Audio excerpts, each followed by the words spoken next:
Blindeca, expertos en blindaje, presenta la entrevista en línea con William Meléndez.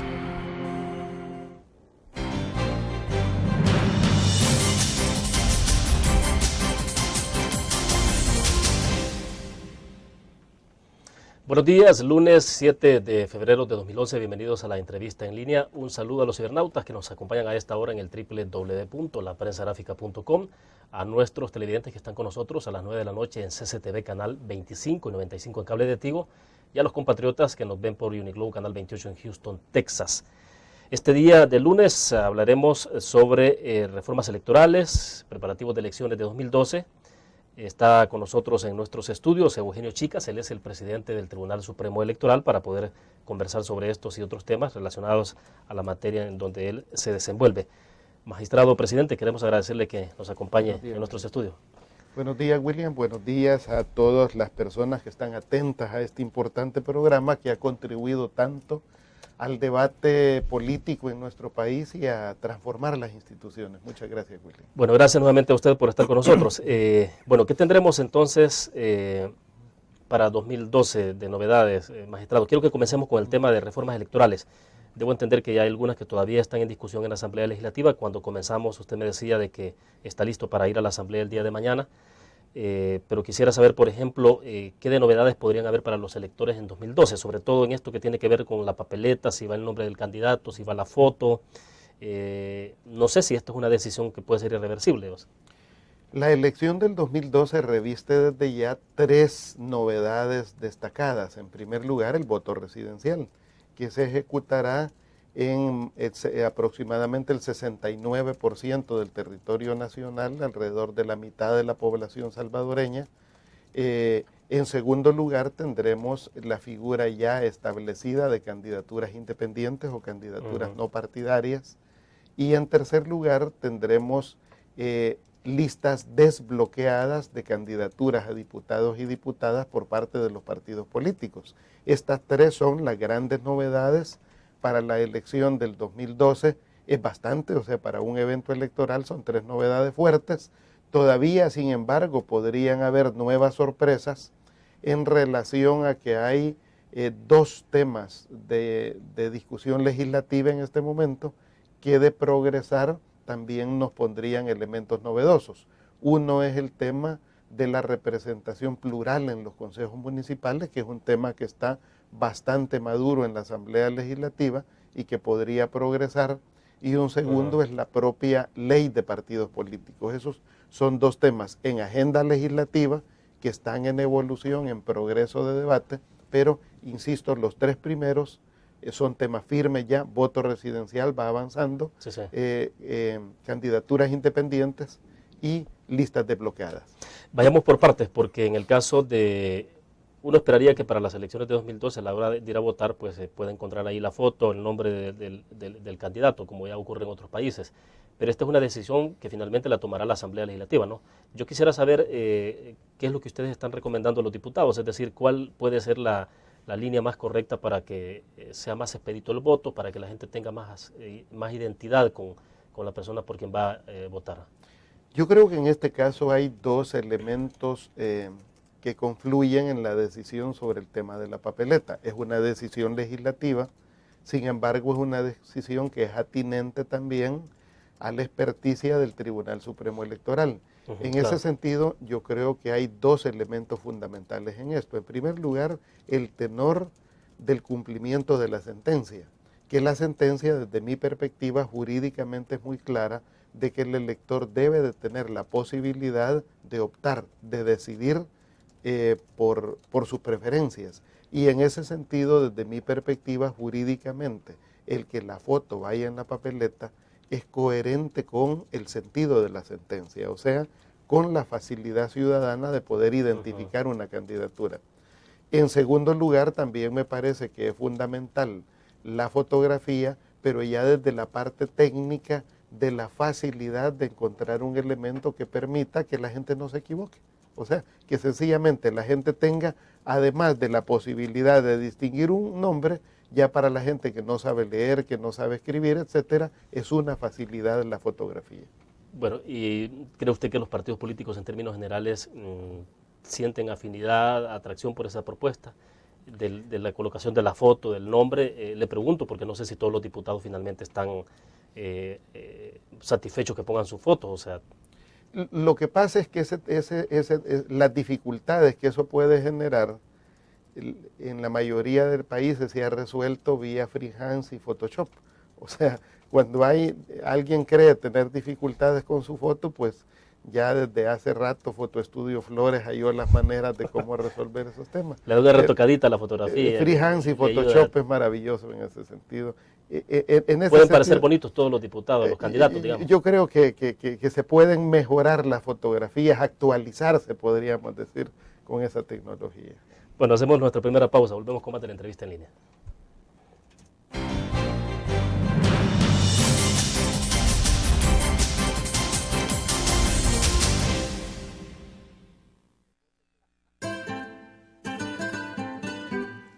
Exquisita comida, profesionalidad en el servicio y un ambiente agradable. Lo encuentra en Restaurante Mesón de Goya. Visítenos y saboree nuestra variedad de platillos. Le ofrecemos un amplio menú a la carta y atractivas promociones. Atendemos eventos sociales y empresariales. Para su comodidad, brindamos servicio de banquetes a domicilio. Restaurante Mesón de Goya. Todos los días salimos. Salimos a dar lo mejor de nosotros.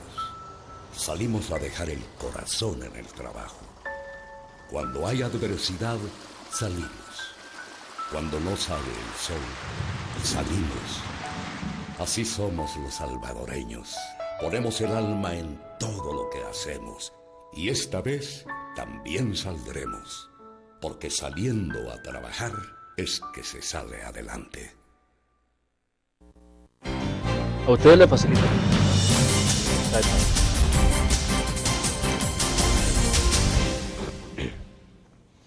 Eugenio Chicas, presidente del Tribunal Supremo Electoral, nos acompaña en nuestros estudios desde la sala de redacción de la prensa gráfica. Quería preguntarle entonces, magistrado presidente, si lo que se está discutiendo a nivel de la Asamblea Legislativa en torno a esto de la foto, los nombres, el acompañamiento, el número de casilla, que puede ser la otra recomendación que ustedes den, si realmente la discusión va por el camino del cumplimiento de la sentencia de la Corte Suprema de Justicia, porque al final de cuentas es la Corte la que, no sé si en un momento determinado podría poner reparo sobre esto, pues cuando al haber una petición de alguna persona. Yo creo que efectivamente la Asamblea Legislativa ha sido muy responsable en acatar y cumplir la sentencia. Puede ser que haya habido un poco de demora, pero en definitiva es parte del ritmo del proceso legislativo. De antemano puedo señalar de que me parece que las decisiones adoptadas hasta hoy por la Asamblea han sido atinadas respecto al cumplimiento de la sentencia. Por ejemplo, la normativa que ya permite regular el cumplimiento de las candidaturas independientes o no partidarias es una muy buena normativa, un buen avance que más allá de las incomodidades que pueda generar porque pueda haber habido otras expectativas desde sectores ciudadanos, pero me parece que ya es una buena normativa. Aun cuando hay un poco de malestar por los requisitos que se están poniendo tan severos para que una persona pueda optar a una candidatura Lo que independiente. pasa es que son requisitos que cuando uno observa en la mayoría de países, por ejemplo en América Latina, son 11 países los que tienen regulados las candidaturas independientes a nivel presidencial, 9 países las tienen reguladas a nivel legislativo y todas tienen un estándar de requisitos que son similares a lo que ha puesto El Salvador. Eso es lo que permite es mantener en línea, bajo control, el que no se vaya, como decimos popularmente, a chotear el mecanismo, que se vaya a abrir una puerta donde al final, si se proponen muchas candidaturas independientes, ellas se anulan a sí mismas. Ese es el problema. Entonces yo creo que la manera en cómo el legislador o legisladora dejó regulada la puerta, creo que es adecuada. Además, yo creo que es importante dejar rodar la ley, dejar que se aplique la ley. Posterior al evento electoral del 2012 tendremos elementos de juicio como para ver qué cosas puedan ser mejoradas de la ley. Pero en definitiva creo que el buen avance que ha habido es el que a tiempo tenemos una normativa, porque el proceso de inscripción de estas candidaturas iniciará 3 días después de la convocatoria de elecciones, o sea, en noviembre de este año. O sea que queda el tiempo suficiente para que distintos grupos ciudadanos, distintas personalidades que tengan interés electoral puedan analizar la normativa, buscar los caminos de ejecución, o sea, hay suficiente tiempo en ese sentido. Creo que con lo que sí estamos un poquito retrasados es con la decisión legislativa de la papeleta. Qué bueno que mañana vamos a tener un intercambio con legisladores y legisladoras de la Comisión de Reformas Electorales, porque eso permitirá trasladar desde la perspectiva del tribunal, donde tenemos una posición unánime respecto a la importancia de la fotografía, a la importancia del número de casilla, por ejemplo, y claro, ya vamos a llevarles ejemplos de los formatos de papeleta que podríamos contar. Por ejemplo, ¿qué es lo que ustedes van a recomendar en concreto sobre esto de la Nosotros lo que vamos a recomendarle a la Asamblea Legislativa, a la Comisión de Reformas Electorales, es el hecho de la pertinencia de incluir la fotografía como un factor que facilita la identificación de las candidaturas. Vamos a proponerles también la incorporación del número de casilla. El número de casilla juega dos papeles importantes. Por un lado, facilita al ciudadano identificar cualquier candidatura, y en segundo lugar, que también muy importante, a nosotros como tribunal nos facilita el escrutinio, porque a la hora del escrutinio no hay que escribir largos nombres, sino ubicar un número y sobre ese número ir adjudicando los votos que hagan falta. Entonces, elementos como eso vamos a trasladar a la Y en este caso solo es de agregar nada más, es decir, si hay una decisión de los diputados de que se coloque la fotografía y el nombre del candidato, solo sería de agregar un dato más, que sería el número. O sea, sí. Es práctico, no implica mayor. Sí, yo veo que la Asamblea ya ha venido madurando el tema de la fotografía, creo que es un tema que ya evolucionó bastante, entonces yo creo que nuestros insumos podrían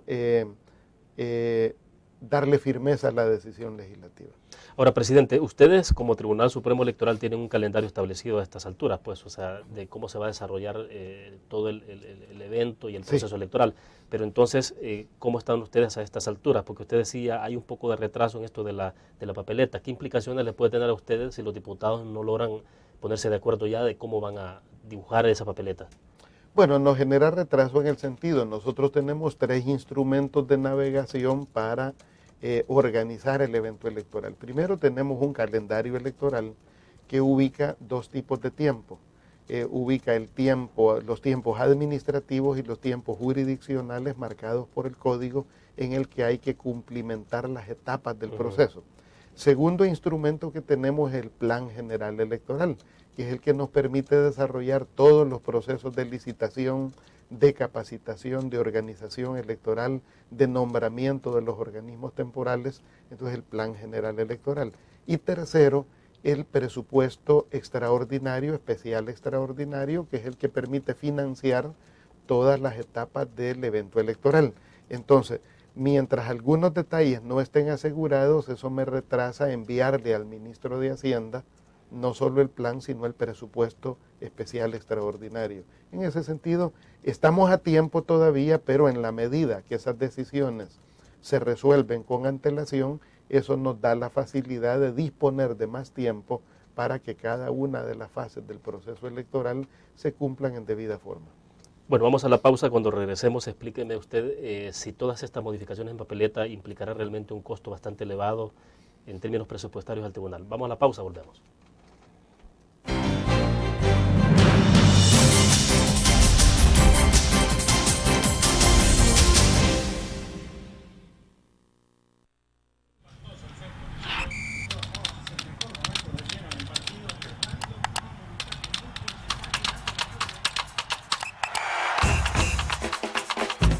La emoción del deporte está en www.elgráfico.com. Ingresa al nuevo escenario deportivo y descubrí toda la pasión del deporte. Fotos, videos, fichas y resultados de las mejores ligas del mundo. Elgráfico.com. Conectados por deporte. Learn. La revista más innovadora y moderna de todos los tiempos. Única en su estilo, creativa. Un espacio exclusivo y reservado de entretenimiento y diversión, llevada al máximo. Blur. Time Out, Movie, lo mejor de la cartelera. Art. Shopping, la guía de la moda. Go, Viajes cortos fuera de la ciudad. Blur.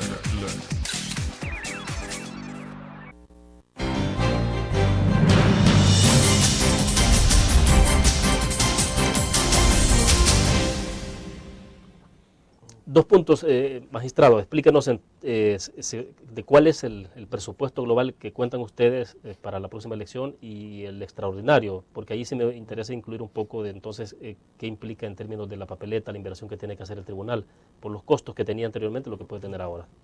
Todavía no hemos terminado de cerrar el presupuesto extraordinario, pero este puede estar un poco arriba de los 15 millones de dólares.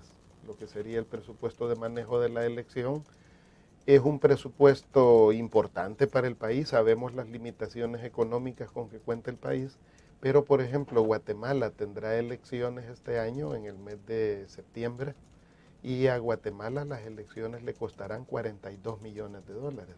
A nosotros claro, Guatemala es un país con una topografía mucho más compleja, con un padrón que casi duplica nuestro padrón, o sea, cercano a duplicarlo, pero señalo eso, pues allá cuestan 42 millones las elecciones, aquí podrán rondar los 15 millones, entonces en ese sentido creo que es racional, y eso porque hay elementos que obviamente se van a disparar, el valor de las papeletas, por ejemplo, que van a ser los elementos más significativos. En elecciones anteriores el valor de la papeleta ha rondado un promedio de 8 o 10 centavos la papeleta. En esta oportunidad, en promedio, todas las papeletas nos podrían costar alrededor de 48 centavos las papeletas, por ejemplo.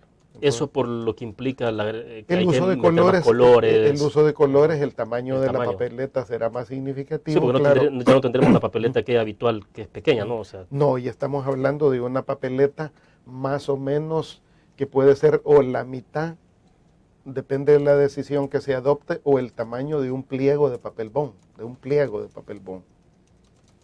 O sea, puede ser eso, o la mitad, depende del tamaño que se decida darle a la fotografía. O de si se decide, por ejemplo, un elemento importante de donde va la fotografía y el nombre, la gente puede tener dos prerrogativas, o marcar sobre la foto, o adjuntarle un cuadrito abajo de la foto para que marque sobre el cuadrito. Esa sencilla decisión me genera el duplicar el tamaño de la papeleta. O sea, si se le agrega un cuadrito donde la gente pueda marcar. Ahora, la democracia tiene su costo, ¿no? Sí, o sea, indudablemente. Nada es de gratis, pero en este caso, entonces, ¿usted qué cree? ¿No importaría agregar ese cuadrito de más que usted dice, aun cuando cueste un poco más? ¿O? Eso es lo que hay que decidir, Yo creo que hay que sopesar ambos elementos. Un elemento puede generar esa facilidad, de la misma manera marcando sobre la fotografía, al igual que marcábamos sobre bandera, podría ser otro elemento, ¿verdad? Entonces ahí es donde debemos de sopesar ese tipo de decisiones. Ahora, ustedes van a estar sujetos a lo que decida finalmente la Asamblea Legislativa, o sea... Es correcto. Este tipo de decisiones, por ley, como está dentro del Código Electoral, que es una ley de la República, le corresponde únicamente a legisladores y legisladoras decidir sobre ese tipo de aspectos. El tribunal creemos tener la experticia, el conocimiento necesario, la experiencia, no solo nuestra, sino del seguimiento de los eventos electorales que se dan en América Latina, como para trasladar los insumos que puedan ser útiles a la Asamblea en la toma de su decisión. Presidente, el Tribunal Supremo Electoral está listo, está preparado para esas elecciones, es decir, en términos logísticos, de aplicación de calendario, presupuestario. ¿Ustedes a estas alturas no tienen inconvenientes? No, de ninguna manera. O sea, los tiempos en materia electoral nunca ajustan, siempre son excesivamente cortos porque hay plazos perentorios. Por ejemplo, ahorita, el 10 de marzo, estamos ya a menos de 40 días, es la fecha final para que las personas puedan actualizar su dirección, o sea, y establecer dónde les interesa votar de acuerdo a la dirección donde hoy residen.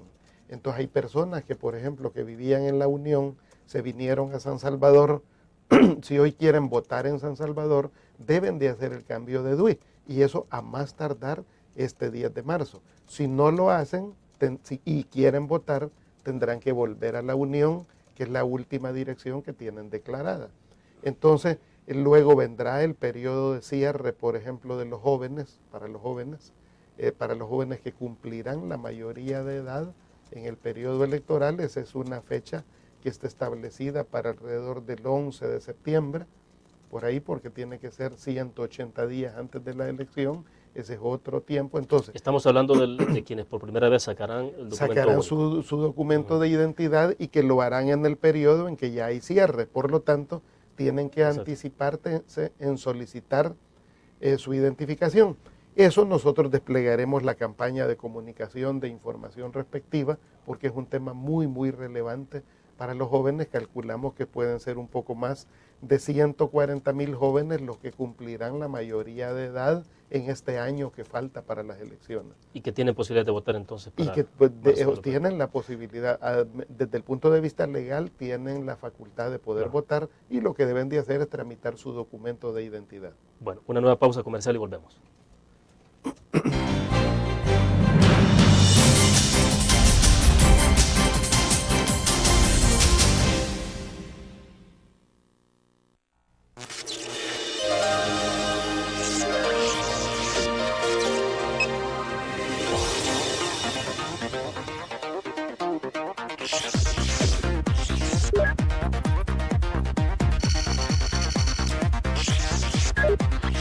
Estimulamos tus sentidos para que leas, veas, escuches e interactúes con la verdad.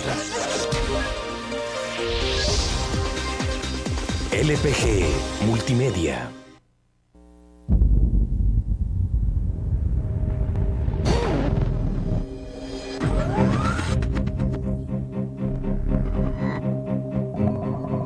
El inicio de una estrategia financiera desde los negocios y la actividad económica hacia toda Centroamérica.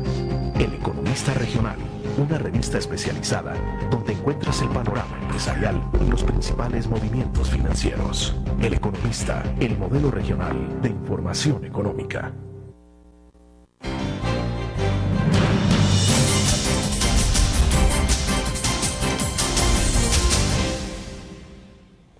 Me interesa que nos precise, magistrado presidente, en torno a este tema que tiene que ver con la participación de los jóvenes y también el otro punto que es con aquellas personas que van a cambiar su domicilio. Explíquenos un poco más con los que cambian domicilio. Entonces, la persona tiene hasta marzo, 10 de marzo.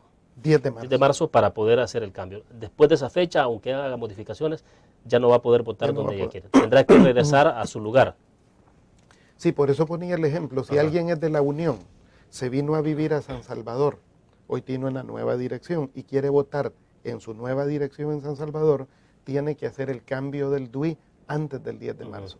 Después del 10 de marzo ya no se puede operar cambios de dirección para el padrón electoral. Es decir, él sí puede ir a sacar el DUI con otra dirección, se lo van a entregar perfectamente. Pero no va a poder votar. En el lugar donde él está colocando ahora la nueva dirección. Tiene que viajar hasta su lugar de origen. Por eso es importante esta fecha de cierre, 10 de marzo. Esto ocurre porque la ley obliga, el Código Electoral obliga a que un año antes de la elección de que se trate, se cierre el registro en materia de direcciones para evitar la vieja práctica que ha habido o disminuir la vieja práctica de la transhumancia de votos, de que unos días antes de la elección los candidatos, candidatas o más de algún partido andaban jalando votos para su municipio. Entonces, pero eso tiene un doble candado ahora, evitar esa situación, digo, porque si aplican voto residencial es más difícil. Y esto otro, así es. ¿Y es sancionada la persona que haga ese movimiento en su dirección deliberadamente porque quiere votar en otro municipio, no donde vive? La ley establece, el Código Penal sanciona y en este caso persigue la Fiscalía General de la República a una persona que por interés electoral haga fraude respecto a cambiar de dirección cuando efectivamente no ha hecho cambio de casa. O sea, cuando el interés es electoral, es sancionado por la ley. En el caso de los jóvenes, ¿cómo hacer para motivar a los jóvenes a que puedan obtener ya su documento único de identidad? Usted dice que son 140,000 aproximadamente. Sí, o sea, en este año, previo a las elecciones, hemos estimado con el RNPN y de acuerdo a los datos del Censo Nacional, la proyección es que tendremos un poco más de 140,000 jóvenes los que en un año cumplirán la mayoría de edad. En ese sentido, el registro electoral, de acuerdo a la ley, tiene previsto que 6 meses antes de la elección de que se trate, en este caso el 11 de septiembre, se cierra el registro electoral para incorporar nuevas personas. ¿Por qué se cierra?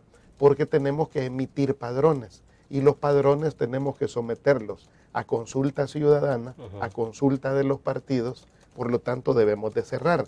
En ese sentido, desde el 11 de marzo vamos a desplegar toda una gran campaña hasta el 11 de septiembre para que todos aquellos jóvenes que cumplan la mayoría de edad en el tramo que va 6 meses antes de la elección puedan solicitar su documento de identidad en los duicentros antes de la fecha de su cumpleaños.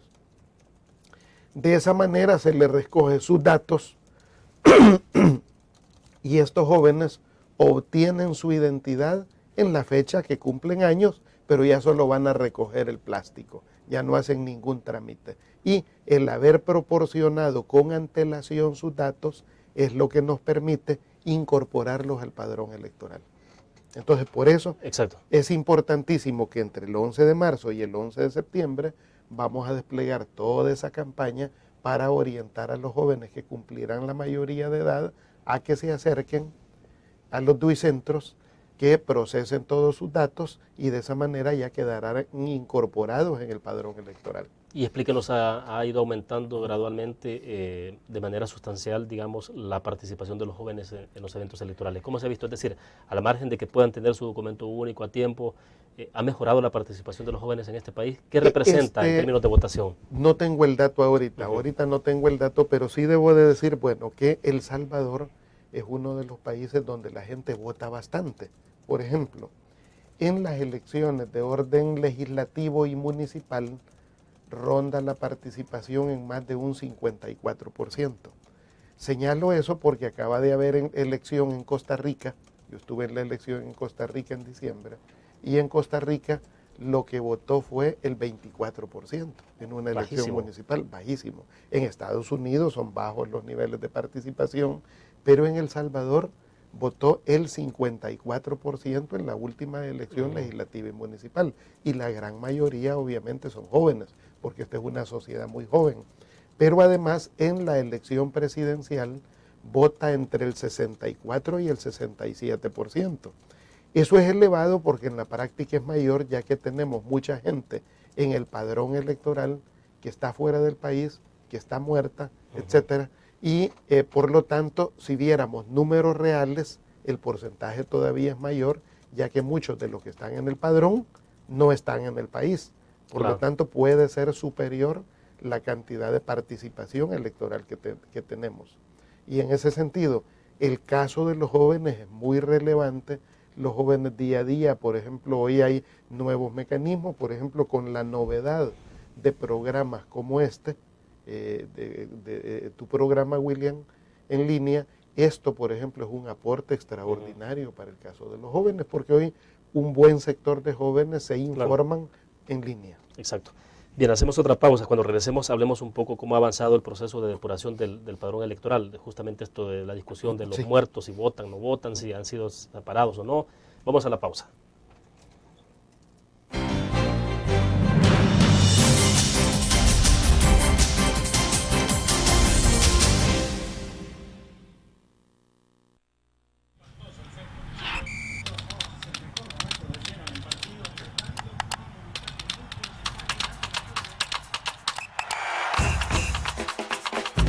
La emoción del deporte está en www.elgráfico.com.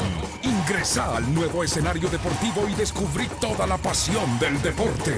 Fotos, videos, fichas y resultados de las mejores ligas del mundo. Elgráfico.com. Conectados por deporte. Learn. La revista más innovadora y moderna de todos los tiempos. Única en su estilo, creativa. Un espacio exclusivo y reservado de entretenimiento y diversión, llevada al máximo. Blur. Time Out, Movie, lo mejor de la cartelera. Art. Shopping. La guía de la moda. Go. Viajes cortos fuera de la ciudad. Blur.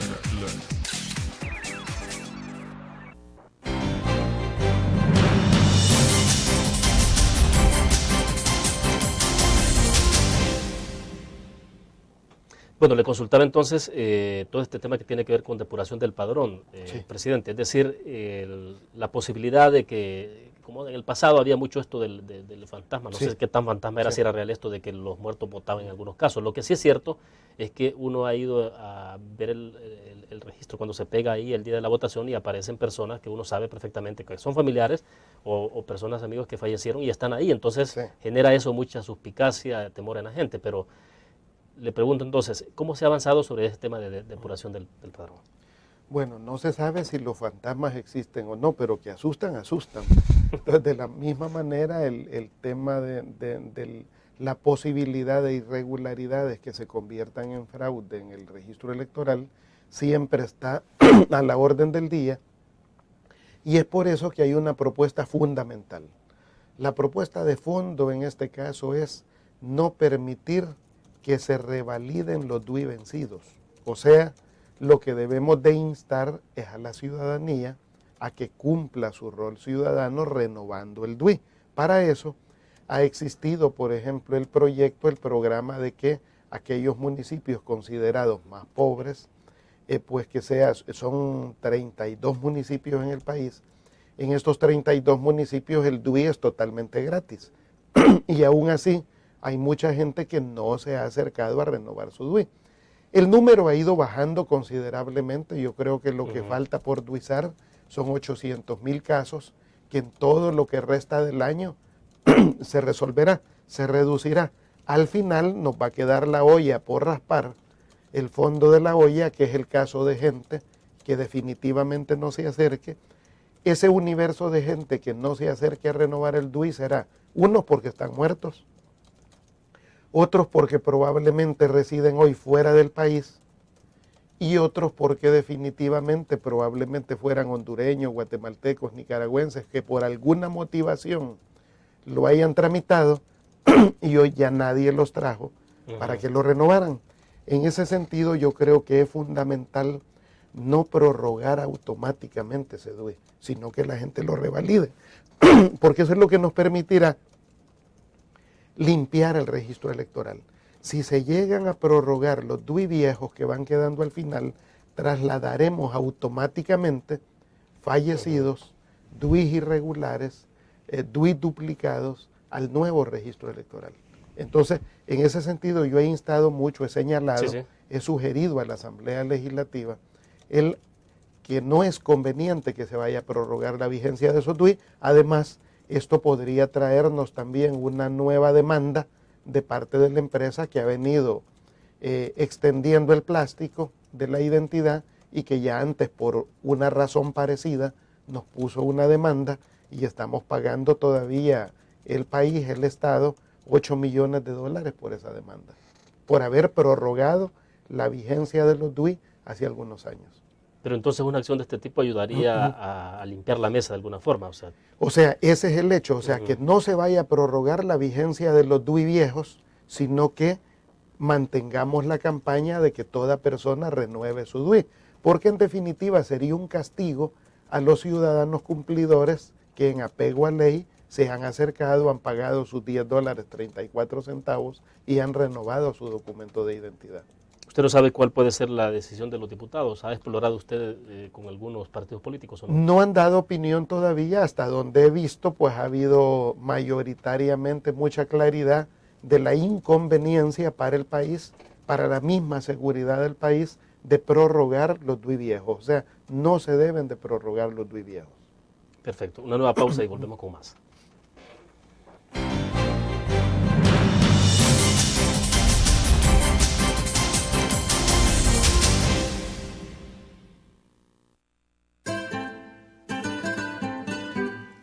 Exquisita comida, profesionalidad en el servicio y un ambiente agradable.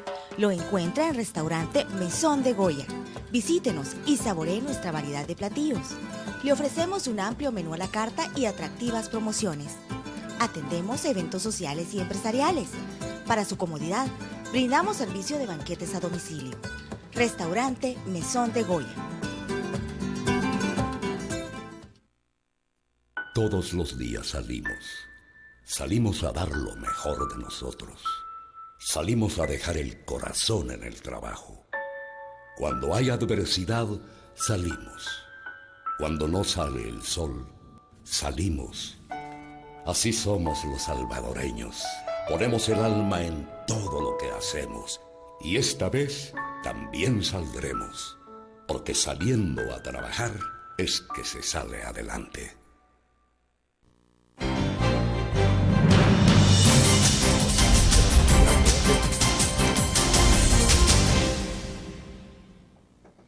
Bueno, hay otros temas ahí que me interesa que abordemos, magistrado presidente, y es dos discusiones que están abiertas ahí, y es que también competen a la Asamblea Legislativa, pero me interesa que usted pudiera darnos opinión, y es sobre este tema de los cocientes, los residuos, si será que eso se van a eliminar los cocientes de residuos para el próximo año, o ustedes qué pueden recomendar, o simplemente dejan que sea la decisión de la Asamblea Legislativa, o si tienen, obviamente, por la especialidad en el tema, alguna recomendación. Y el otro punto sobre la utilización del censo de 2007 para hacer una redistribución de los escaños por departamento. Pero bueno, comencemos con el tema de cocientes y residuos.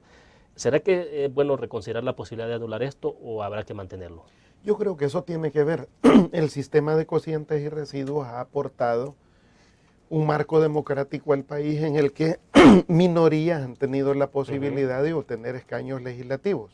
Antes era el caso particular del PCN, ¿no? Que tenía, ha llegado un momento en que casi todos sus diputados han sido sobre la base de residuos, pero hoy todos los partidos se benefician de alguna manera, así ¿no? Es, o sea, así es. Entonces yo creo de que ese es un mecanismo democrático, no hay hoy por hoy iniciativas de modificar ese planteamiento de adjudicación de escaños legislativos porque se ha considerado de que es un mecanismo muy democrático.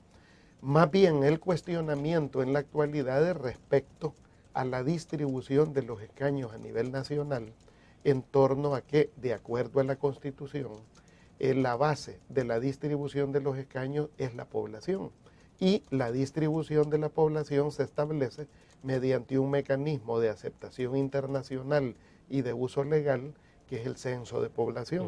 El Salvador tuvo su último censo en el año 2007. Los censos tienen un mecanismo en lo que es primero el censo en bruto, que es cuando recientemente se levanta la prueba en la población. Segundo, el censo ajustado, que es el que efectivamente se usa ya para en materia económica, en materia electoral, etcétera. Y tercero, el censo proyectado, que es para cosas de futuro, o sea, para medir cómo va a crecer la población en determinados sectores, pero en todo caso es el segundo censo el que se usa como regla internacional para temas electorales, que es el censo ajustado en este caso. Entonces, corresponderá a la Asamblea Legislativa el ajustar el número de los escaños en relación a la distribución de la población en el país. En ese sentido, por ejemplo, tiene un debate muy importante el hecho de que departamentos como Cabañas, como San Vicente, ya no ameritan tener 3 diputados porque ha disminuido mucho su población. Antes se justificaba el hecho de que por razones plurales debía de asegurarse de que 3 partidos ocuparan esos espacios. Entonces se hacía en función de los partidos, no de Así es, la pero la población. vida demostró de que tampoco lo aseguraba. Exacto. Porque Cabañas en los últimos tiempos, un partido tenía 2 diputados, otro partido tenía 1, entonces no había tales de 3 partidos. O sea, Exacto. la vida demostró de que eso no abonaba a esa supuesta pluralidad. Más bien la pluralidad está en la competencia, en el derecho que tienen las fuerzas políticas de competir por un escaño, pero en definitiva es la población la que determina con su número, con su distribución, cómo deben de estar repartidos esos escaños en el país. Está en manos de la Asamblea Legislativa en estos momentos el aplicar el censo para que, aplicando el censo, se corrija cuántos diputados, diputadas, cuántos escaños le correspondan a cada departamento. Ahí es previsible que disminuya la Unión, que disminuya San Salvador, que aumente la Libertad, por ejemplo. Eso es lo que es previsible. Pero de acuerdo a cómo se ejecute la apreciación del censo, pues así lo determinará la Asamblea Legislativa y de esa manera nosotros lo haremos como tribunal. Sí. Hay una fase que nos corresponde a nosotros como tribunal y es la adjudicación de los cargos municipales, las concejalías municipales. ¿Cuántas concejalías municipales tiene cada alcaldía del país? Ese es un dato que quien lo adjudica es el Tribunal Supremo Electoral. Bueno, una nueva pausa y regresamos con más.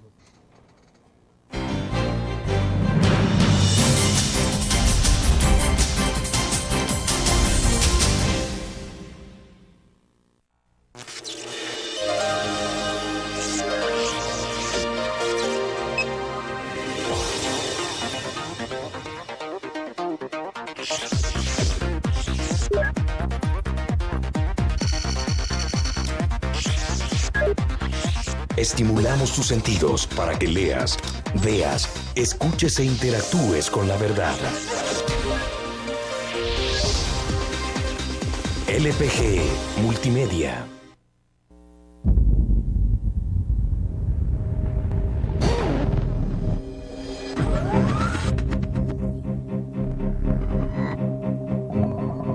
El inicio de una estrategia financiera desde los negocios y la actividad económica hacia toda Centroamérica. El Economista Regional, una revista especializada donde encuentras el panorama empresarial y los principales movimientos financieros. El Economista, el modelo regional de información económica.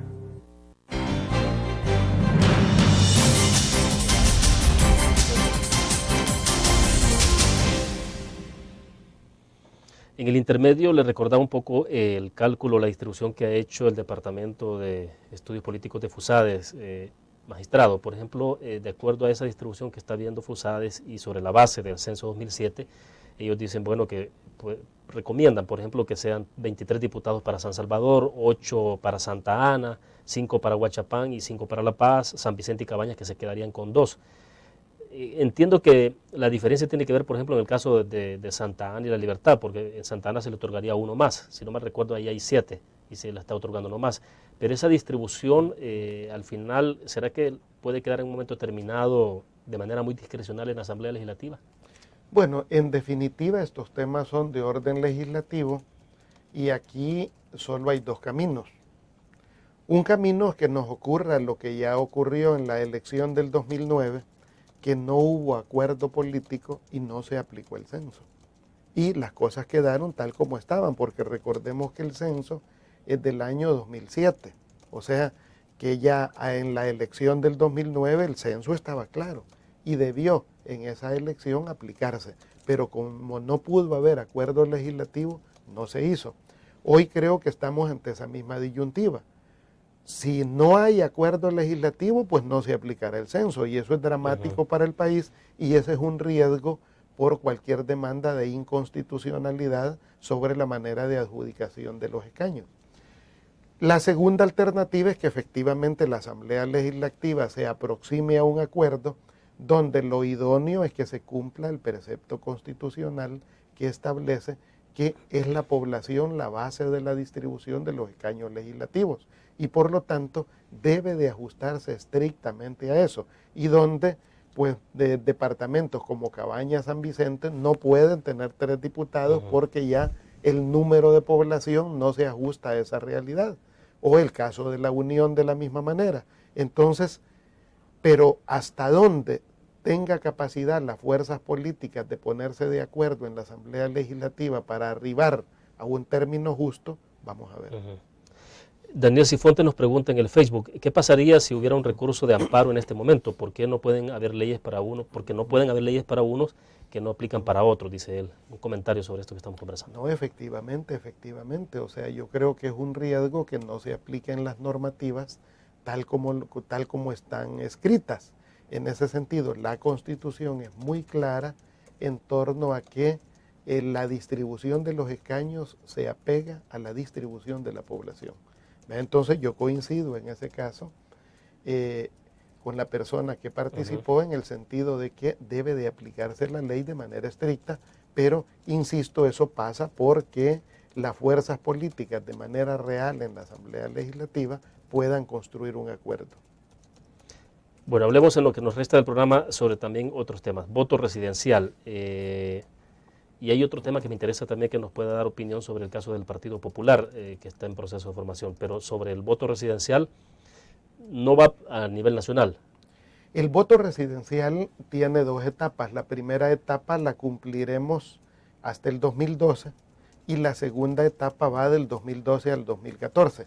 En la primera vamos a abarcar exactamente 185 municipios, eso es el 69% del territorio nacional en la elección de marzo de 2012. O sea, desde ya estamos trabajando por lograr esa meta. Entre el 2012 y el 2014 abarcaremos lo que resta. En esta primera fase, por ejemplo, entran los departamentos de Chalatenango, Cabañas, Cuscatlán, San Vicente, La Paz, La Unión, Morazán, San Miguel y Usulután, 9 departamentos.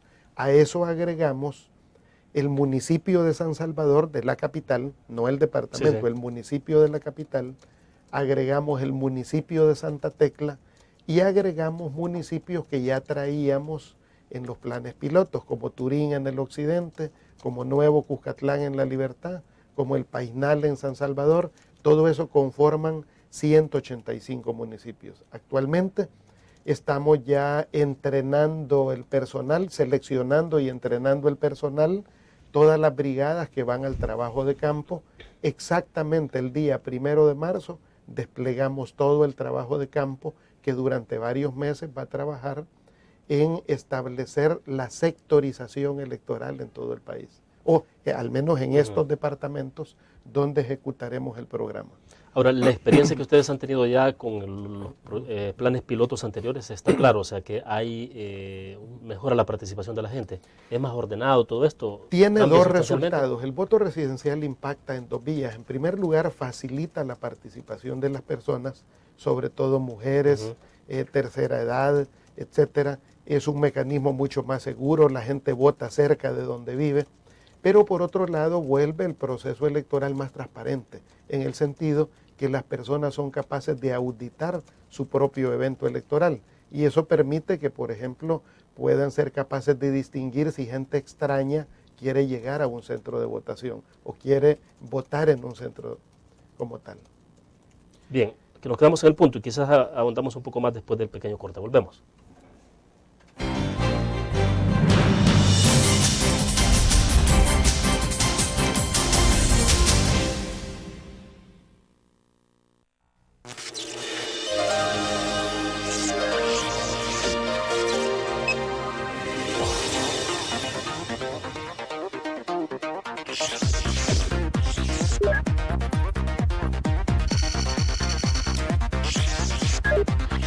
Estimulamos tus sentidos para que leas, veas, escuches e interactúes con la verdad. LPG Multimedia.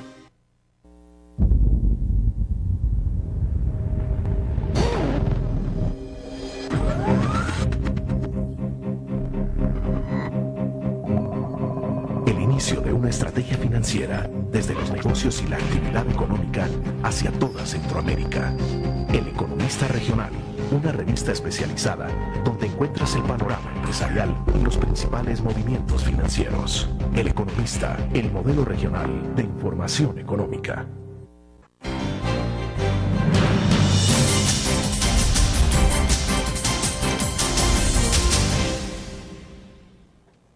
Bueno, me comentaba entonces, magistrado, que sí se aumenta más o menos el 10% de participación de la gente a través de este mecanismo de voto residencial.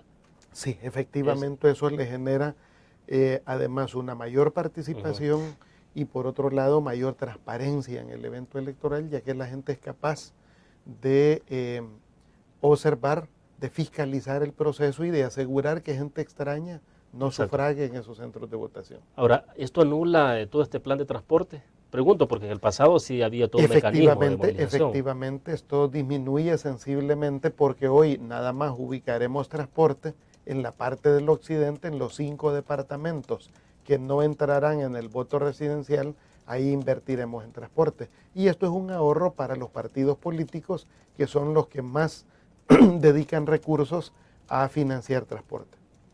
Sí, porque la gente ya como tiene el centro de votación cerca de su casa, no necesita movilizarse en bus ni nada de esto, ¿no? Bueno, perfecto. Vamos a ver, en el caso de los partidos que están en proceso de inscripción, el caso particular del partido, vamos a ver cuál es, el de Orlando Arévalo, Partido Popular, ¿no? Desde mi perspectiva, ¿qué está pasando con esto? El Partido Popular, desde mi perspectiva, ha llenado los requisitos de ley.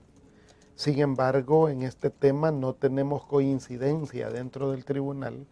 Yo creo que hay un afán de bloquear la inscripción del Partido Popular.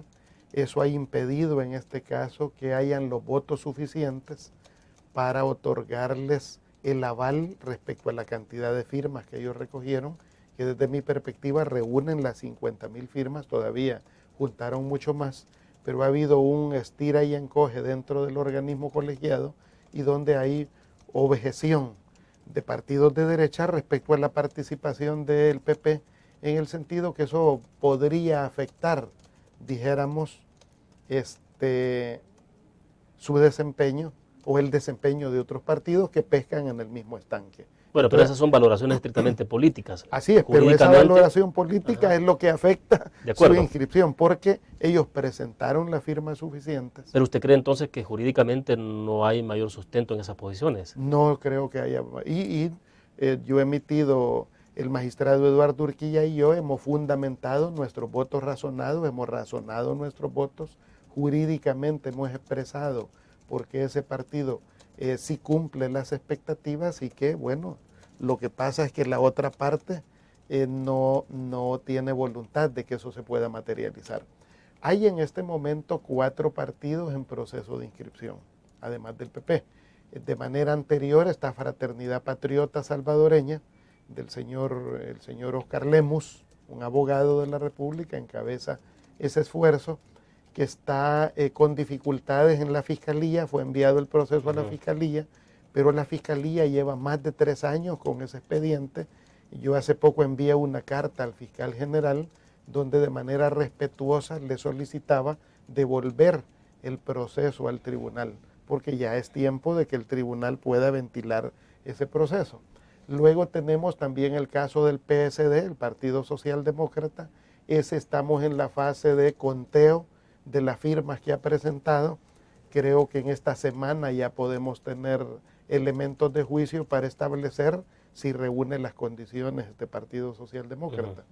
Y hay un 4º partido que ha solicitado su inscripción, que todavía estamos valorando la documentación que presentó antes de autorizarle o no la publicación de libros. Este es el PSOE, que es el Partido Social Obrero del Salvador, que ha solicitado. Entonces tenemos 4 partidos en proceso de inscripción y hay 7 partidos legalmente inscritos. Estos 7 partidos legalmente inscritos son los que desde ya tienen asegurada la participación en la próxima elección.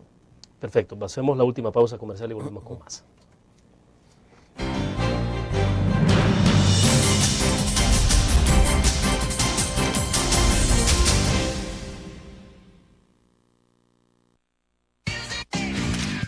Learn, la revista más innovadora y moderna de todos los tiempos. Única en su estilo, creativa, un espacio exclusivo y reservado de entretenimiento y diversión, llevada al máximo. Learn. Time Out, Movie, lo mejor de la cartelera. Art. Shopping, la guía de la moda. Go, viajes cortos fuera de la ciudad. Blur.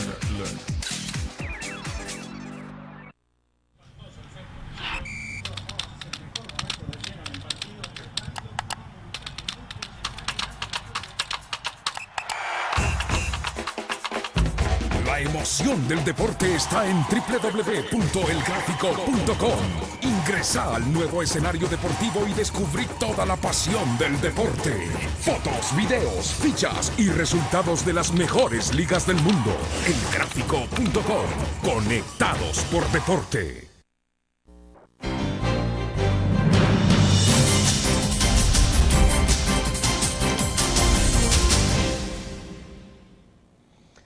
Magistrado presidente, ¿cuál es finalmente la decisión que se debería tomar en el caso del, volviendo al Partido Popular, con esto de la firma, la verificación de la firma? Porque debo entender que el presidente del RNPN, Fernando Bartlett, dijo en su momento que la institución no tenía capacidad de verificar todo el tema de las huellas y la cuestión de la verificación biométrica sobre todo. Entonces, ¿en qué plano queda eso? Es decir, ¿cómo se hace, cómo se trata ese caso particular del PP? Bueno, en definitiva, a mí el caso del PP me preocupa más a nivel político, porque a nivel jurídico me parece que el tema está bastante claro. Y el tema en general de la recolección de firmas me preocupa más, porque la crisis mayor se va a generar a fin de este año, cuando las candidaturas independientes o quienes intenten hacer candidatos independientes recojan firmas, recojan registros, la llevemos al tribunal y empieza el estira y encoge sobre si son válidos o no son válidos. Yo creo que en estos meses nosotros estamos obligados como tribunal a presentar alguna iniciativa de reforma en la Asamblea Legislativa con la finalidad de generar mecanismos adecuados que permitan transparentar, facilitar, esclarecer los mecanismos de recolección de firmas. O sea, porque insisto, tenemos problemas ya con 4 partidos que están haciendo fila de inscripción y tendremos mayores problemas en la evaluación en un tiempo breve de los registros que recojan las candidaturas independientes. Yo estoy preparando en ese sentido una iniciativa para podérsela formular en las próximas semanas a los diputados y diputadas de la Asamblea Legislativa, para poderla formular al tribunal mismo, en el sentido de que busquemos mecanismos que faciliten ese tema y que lo esclarezcan, porque hoy ha sido muy nebuloso, muy discrecional la consideración de la validez o no de una firma, de una huella. Entonces ha quedado sujeto a mucha discrecionalidad de que sí conviene o no conviene a los partidos legalmente establecidos que nuevos partidos se inscriban. Y yo creo que eso no corresponde a la fase democrática que vive el país. ¿Cuál puede ser el camino más expedito para solucionar todo este impasse? Y que entonces el argumento político no, bueno, el argumento político siempre estará por ahí, pero si no hay validez o respaldo jurídico para el argumento político, pues es como que es mucho más fácil solventar esta situación. ¿Cuál es el camino entonces? Bueno, yo creo que los peticionarios, si el tribunal no les resuelve y sienten que sus derechos han sido vulnerados, tendrán que valorar ir a otras instituciones del Estado a plantear su demanda. O sea, y creo que el camino está expedito en ese sentido para que ellos pues busquen algún recurso, en este caso en la Corte. Creo que a eso podría llegar la situación si no hay soluciones desde el Tribunal Electoral. Ya los peticionarios tendrán que valorar acudir a otras instancias. Y es por eso que yo creo que el tema más grave vendrá dentro de poco, cuando vengan las inscripciones de candidaturas independientes. Pero entonces, ¿cómo se puede hacer para evitar que eso ocurra? Es decir, ¿hay que hacer una reforma a la ley o cómo plantearlo? En primer lugar, yo creo, en primer lugar, yo creo que lo que se necesita es que los magistrados en conjunto actuemos apegados a derecho. O sea, creo que en ese sentido, independientemente a la pertenencia política que uno pueda tener como magistrado, es obligación actuar apegado a derecho y apegado a ley en este sentido. Y si un partido, independientemente de la ideología que ostente, llena los requisitos de ley, creo que no le podemos poner obstáculos de ningún tipo para que pueda, en este caso, tener la libertad de organizarse como partido. Creo que son los electores en el país los que tendrán en sus manos la posibilidad de decidir qué oferta política les parezca más atinada. Claro. Perfecto, se nos fue el tiempo, magistrado, quiero agradecerle que haya participado con nosotros. Lo vamos a invitar más adelante porque este tema, a medida pasa el tiempo, creo que habrá más noticias. Sí. Le agradezco. Muchas gracias, William, y muchas gracias a todo su personal. Muchas gracias. Perfecto. Bueno, mañana nos vemos a la misma hora. Estará con nosotros Álvaro Trigueros de FUSADES para hacer un análisis sobre un informe que presentaron recientemente y, desde luego, poner en perspectiva la situación del país en el tema alimentario. Nos vemos mañana.